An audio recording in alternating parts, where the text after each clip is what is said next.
भारत का इसरो अब इतिहास नहीं बल्कि भविष्य लिख रहा है।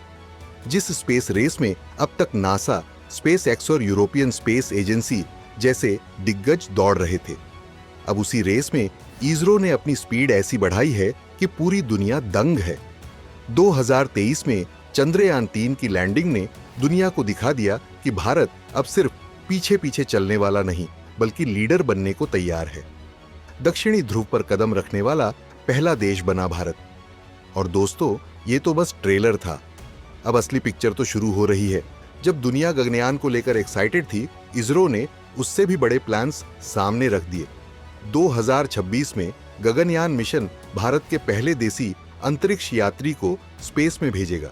लेकिन उसके बाद जो प्लान है, नासा तक को सोचने पर मजबूर कर रहे हैं। 2035 तक भारत का अपना स्पेस स्टेशन तैयार होगा। जी हां, स्वदेशी अंतरिक्ष स्टेशन, जहां भारतीय वैज्ञानिक माइक्रोग्रेविटी में दवाइयां, मटेरियल्स और नए इनोवेशन पर काम करेंगे। सोचिए, आज जहां दुनिया नासा के आईएसएस को देख रही है, वहीं 2035 में भारत का अपना स्पेस स्टेशन होगा। नासा ने भी इसे लेकर अपनी रिपोर्ट्स में कहा है कि India is progressing much faster in space infrastructure. Mangal, Venus और उससे आगे इसरो का अगला धमाका मंगलयान-2 है। मंगल की कक्षा में सिर्फ घूमना नहीं, अब इसरो वहां रोवर और हेलीकॉप्टर भी भेजने की तैयारी कर रहा है। 2040 तक वीनस मिशन यानी शुक्र ग्रह की सैर, और वो भी भारत के बजट और टेक्नोलॉजी के कमाल से। जहां नासा का मिशन अरबों डॉलर में है, वहीं इसरो उसे 10वें हिस्से में कर दिखा रहा है। अब बड़ा सवाल है कि क्या भारत वाकई स्पेस सुपर पावर बन सकता है? जवाब है हां, और वो भी बहुत जल्दी, क्योंकि इसरो अब अकेले नहीं है। भारत की 100 से ज्यादा प्राइवेट कंपनियां इसरो के साथ मिलकर रॉकेट, सैटेलाइट और स्पेस टेक्नोलॉजी बना रही हैं। स्काईरूट एरोस्पेस, एग्निकुल कॉस्मोस और पिक्सेल जैसी कंपनियां भारत की स्पेस इकोनॉमी का चेहरा बदल रही हैं। 2022 में विक्रम एस रॉकेट लॉन्च करने के बाद अब ये प्राइवेट कंपनियां अपने अपने रॉकेट और सैटेलाइट्स बनाने में जुटी हैं, और इसरो ने भी इन कंपनियों को 500 से ज्यादा हाई टेक टेक्नोलॉजी ट्रांसफर कर दी है। लिथियम आयन बैटरियां, सैटेलाइट के ग्लू, थर्मल इंसुलेशन के लिए एरोजल और सैटेलाइट बस प्लेटफॉर्म जैसी तकनीकें अब प्राइवेट इंडस्ट्री के हाथ में हैं। अब सवाल है कि नासा को भारत से क्यों डर लग रहा?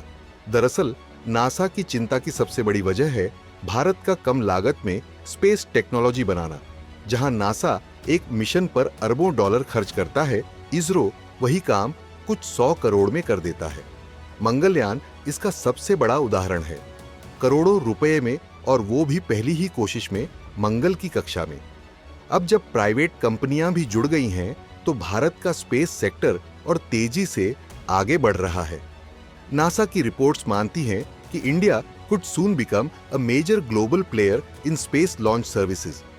आज भारत की स्पेस इकोनॉमी करीब $8 बिलियन है, जो सरकारी आंकड़े हैं। अब सरकार का लक्ष्य है कि 2040 तक इसे $100 बिलियन तक पहुंचाया जाए। मतलब साफ है कि इसरो और प्राइवेट सेक्टर मिलकर दुनिया भर के सैटेलाइट लॉन्च करेंगे, टेक्नोलॉजी बेचेंगे और स्पेस रिसर्च में लीडर बनेंगे। इसरो की टेक्नोलॉजी अब सिर्फ रॉकेट में नहीं रह गई। लिथियम आयन बैटरियां अब आपकी इलेक्ट्रिक गाड़ियों में, सेंसर और एरोजल आपके घर, फैक्ट्री और कपड़ों में, सैटेलाइट डाटा खेती, मौसम और डिजास्टर मैनेजमेंट में। मतलब है कि इसरो की टेक्नोलॉजी भारत की अर्थव्यवस्था में नई जान डाल रही है। 2025 तक लाखों नौकरियां सिर्फ इसी सेक्टर में निकलेंगी। सवाल आखिर ये है कि असली गेम प्लान क्या है? दरअसल भारत का स्पेस गेम अब सिर्फ मिशन की सफलता नहीं, बल्कि स्पेस इकोनॉमी में लीडर बनने का है। नासा और स्पेसएक्स के बड़े प्रोजेक्ट्स में अब भारत के सैटेलाइट्स, रॉकेट पार्ट्स और टेक्नोलॉजी की डिमांड बढ़ रही है। कई छोटे देश जो खुद स्पेस प्रोग्राम नहीं चला सकते, वो भारत से टेक्नोलॉजी और लॉन्च सर्विसेज ले रहे हैं। इसका मतलब है कि भारत अब टेक्नोलॉजी लेने वाला नहीं, बेचने वाला बन गया है। 2025 के बाद धमाके पर धमाका होगा, क्योंकि 2025 के बाद गगनयान, चंद्रयान 4, मंगलयान 2, वीनस मिशन, भारतीय अंतरिक्ष स्टेशन जैसे मिशन को इसरो सफलतापूर्वक हासिल करेगा। ये सब एक के बाद एक धमाके करने वाले हैं। नासा की नींद उड़ चुकी है और दुनिया भारत को अब स्पेस सुपर पावर मानने लगी है। जहां आज हम सैटेलाइट्स लॉन्च कर रहे हैं, कल हम मून बेस और इंटरप्लैनेटरी मिशन की बात करेंगे। खैर, याद रखिए, भारत का स्पेस प्रोग्राम अब रॉकेट लॉन्च तक सीमित नहीं, बल्कि एक ग्लोबल बिजनेस और टेक्नोलॉजी सुपर पावर बनने की राह पर है। नासा, स्पेसएक्स और दुनिया को हैरान करने वाली ये तैयारी अभी और बड़े तूफान लाने वाली है। गगनयान तो बस एक शुरुआत है।